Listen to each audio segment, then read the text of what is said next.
Mademoiselle Senami, Oui. mais qu'est-ce que vous faites? Bah, c'est Noël, j'ai fait un dessin à Père Noël. Non mais écoutez, il y a du boulot, on vient de recevoir ça, cette chose, je ne sais pas ce que c'est, il faut peut-être travailler un peu, non? Mais c'est une télécommande pour communiquer, j'ai déjà joué avec dans le vesto. Eh bien travailler, je ne sais pas moi. Oh là là, les jeunes aujourd'hui, Oh. faites quelque chose, trouvez quelque chose.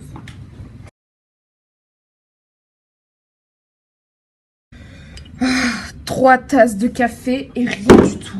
Professeur, Quoi encore? j'ai trouvé quelque chose sur les acoustiens. À tout à l'heure. Ok. On est en 2584. Qu'est-ce qu'on peut encore apprendre de plus? La planète Acoste est située à 42 années-lumière de la Terre. Un transmetteur neutrino quantique. Mais, attendez. L'alphabet des Acostiens est assez rudimentaire et ne contient que 2 lettres. Mais oui, c'est ça, les 2 boutons sur cette machine. Ce qu'il nous faudrait, ce serait un encodage non ambigu pour nos lettres. Senami, j'ai trouvé la réponse. Mais c'est pas vrai ça. Bah, je m'ennuie un peu, moi. Mais attendez. Mais c'est très intelligent ça. En effet, chaque lettre est composée d'un motif qui se répète tout le temps, le premier motif. Par la suite, on ajoute un deuxième motif, un delta minuscule, avec le passage à la suivante lettre. De cette façon, on évite les ambiguïtés.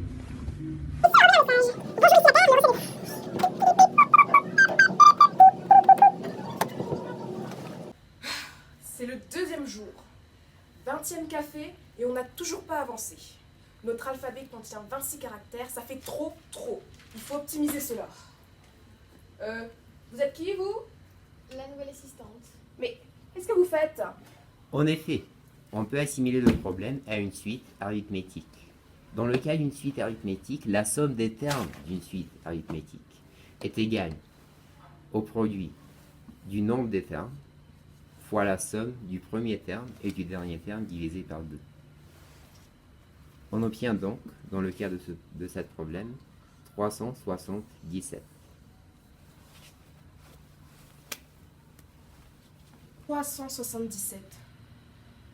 On dirait presque le nombre de cafés que j'ai pris depuis 2 jours. Mais par contre, ça fait trop.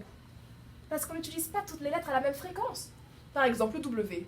Combien de fois on l'utilise par jour?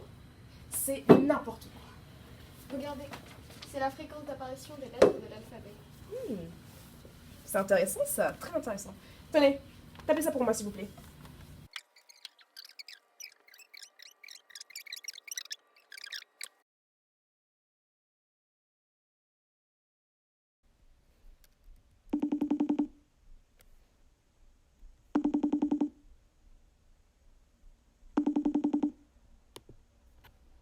Bonjour mademoiselle Senami, comment allez-vous?